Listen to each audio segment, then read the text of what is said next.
I also think I made mention to the fact that I found out that I had a relative to my channel. Today we'll be looking into my ancestry DNA updates.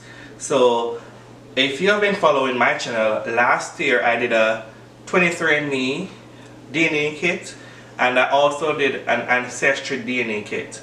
So what I'll be doing today is to do a review.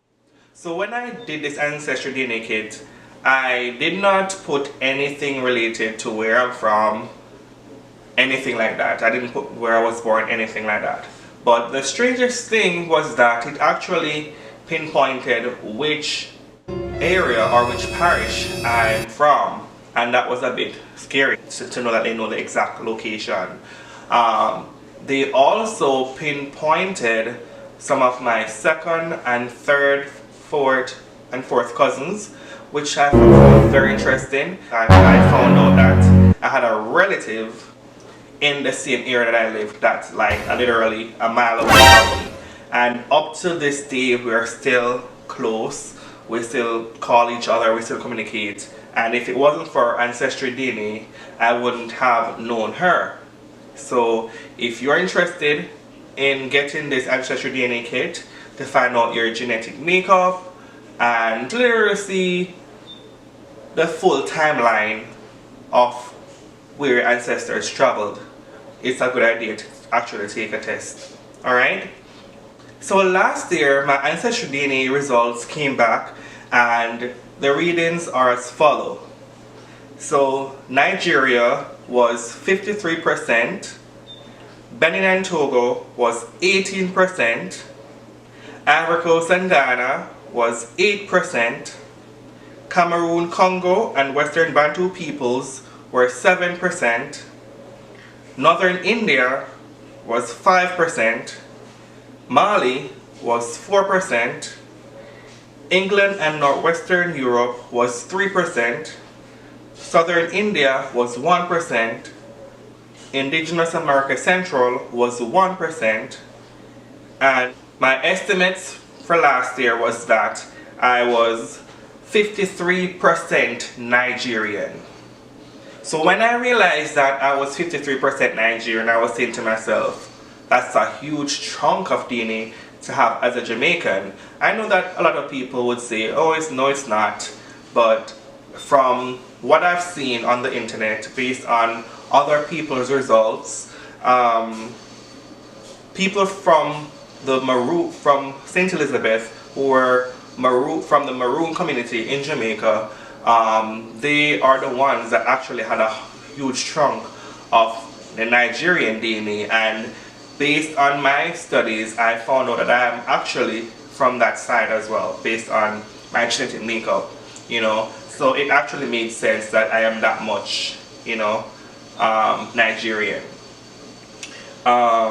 But when the update came the end of last year, it said that I was actually 55% Nigerian, so it actually went up by 2%. So that was very interesting to note. For Benin and Togo, I was 18%, and when the results came in the end of last year, it stayed the same for 18%, right? For Ivory Coast and Ghana, I was 8%, and then when the update came in, I went down by 1%, which made it to 7%. Cameroon, Congo, and Western Bantu peoples, I was 7%, and the update reflected that I am 5%. So it actually went down by 2%. For Northern India, I was 5%, and when the update came in, it stayed at 5%. So that wasn't a shocker. For Mali, it was 4%, but when the update came in, it went up by 1%, which made it to 5%. For Cameroon, Congo, and Western Bantu peoples, I was 7%.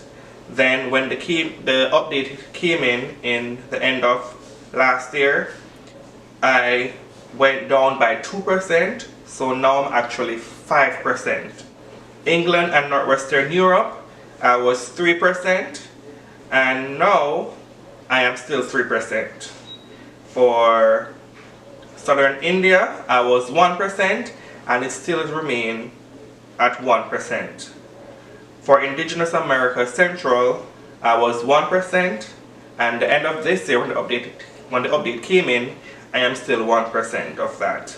So basically, the only thing that changed for me was that I went up by 2% in Nigeria. It was 53, and it went up by 2%, it went up to 55%. For Ivory Coast and Ghana, I was 8%, and now I'm 7% of that. For Mali, I was 4%, and now I'm 5%. For Cameroon, Congo, and Western Bantu peoples, I was 7%, and now I'm 5%. For Northern India, I was 5%, and I'm still 5%. For England and Northwestern Europe, I'm still 3%.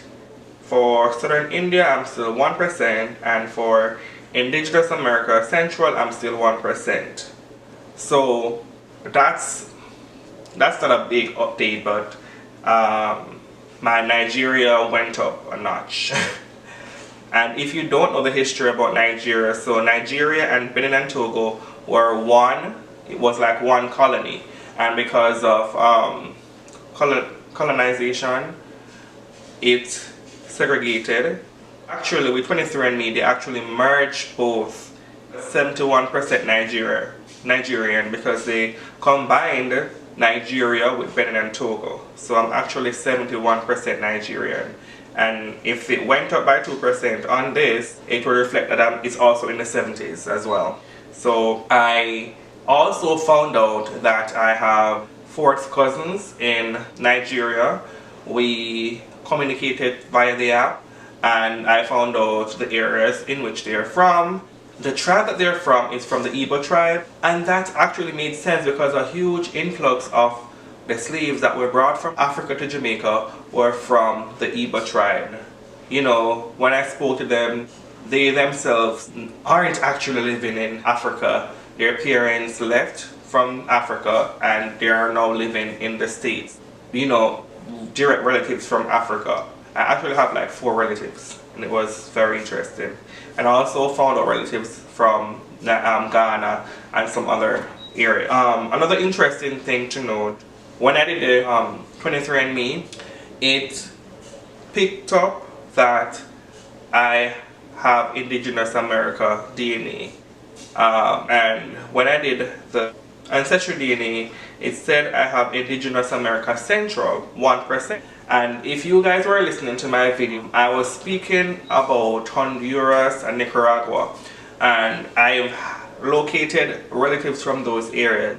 People from Nicaragua, they had indigenous people back in the day called the Miskito Indians, and they left Honduras to Jamaica to fight against the Maroons. So they joined forces with the British, and they tried to conquer the Nani and all those people that were involved in rescuing the slaves into the hills, but they couldn't conquer them. So the British had to actually leave the Maroons alone and let them have their land and in Jamaica. And they intertwined with the Africans that were there. Some went to Nicaragua and Honduras while some stayed. Some actually procreated. Something to note as well is that a part of Nicaragua is called Bluefields, right? And in Westmoreland that I'm from, a part of that parish near the seaside is called Bluefields. We have some correlation with Honduras and Nicaragua, and I'll show you in the description that we have an article that was published to talk about all that. I'm just surprised that we didn't learn that in school in Jamaica. We didn't learn anything about the Miskito Indians, and they were involved in Jamaica's history. So we have a place in Westmoreland called Bluefields in Westmoreland, and in Nicaragua there's a place called Bluefields as well. And I think we got the name from their area in Nicaragua, and because of the correlation that we have with them. You understand? So it's something to note, something to really read up on. I have an article that I'll literally have over here so you can see what I'm talking about. You could also check it out in my description as well if you'd like to learn more about the Miskito Indians. So that's where my Indigenous America Central DNA came from. Just looking on my DNA, it's the epitome of a Jamaican. Like, it shows the different countries from Africa in my DNA. It also showed the fact that I had Indian DNA, which proved to the point that we had a large amount of Indians that were brought from Portugal to England, and from England to the Caribbean. Not sugarcane, but they worked on rice fields in Jamaica, and Westmoreland was a big area for them to work on those plantations. Some went back, some stayed, but it was actually a program in which they would come there and work and they would return, but they didn't bring them back to their homeland, if you understand what I'm saying. So seeing that DNA seeing that result, it just made me realize how real our history was, you know. And also the British, you know, I have their DNA in my blood, which actually is true, because we have the British that we were colonized by them. So I'm sure some interrelation went by when they were, you know, they mixed with each other and all that stuff. So it's just something to note, you know. It's just interesting. Like, I know it's Black History Month, you know, we might be wondering, because if you should actually look into the transatlantic slave trade and look where a majority of our foreparents came from and how they actually had to go through all of the hardships being on that boat, on that ship, you know, cramming together like animals. They had to put their waste right, they had to waste right there where they laid. They couldn't move. And I'm sure some got sick, some got thrown off, but our ancestors kept the faith. They remained strong. They prayed for us to be here, and we are here telling the story. A lot of people don't know the history about our ancestors, and we were under bondage for years under the British ruling, and they made so much money from using us as slaves, or my ancestors as slaves in Jamaica. And we are here today. You know, that's one thing about us Jamaicans. We are strong, we are hardworking, we believe that anything we put our minds to, we're gonna achieve it. And you know, people might be wondering why we're so hardworking, but it's just in our nature, it's in our blood, it's in our DNA to be hard on ourselves, because we have something to prove. Our ancestors didn't fight for no reason for us to be here, you know. So we have a lot to be thankful for, and I'm just grateful for, even though they went through that horrible experience, I'm just grateful that I'm here today to share it with you guys. Proud to be Black. I'm proud of my ancestral heritage and background. No matter how bad it may look back in the past, I am here now to say, you know, it's a blessing to be here, and our ancestors are being honored for the work that they have done and put in for us to be here. So I'm beyond grateful. Alright? If you have any questions or concerns regarding my video, or if you'd like me to talk about something more specifically, you can send a message inside the box and I'll see if I can address it. But this is it for today. Do have yourself a wonderful rest of your day, and thank you so much for watching, and always remember to subscribe. Alright guys, thank you and have a good one. Bye bye.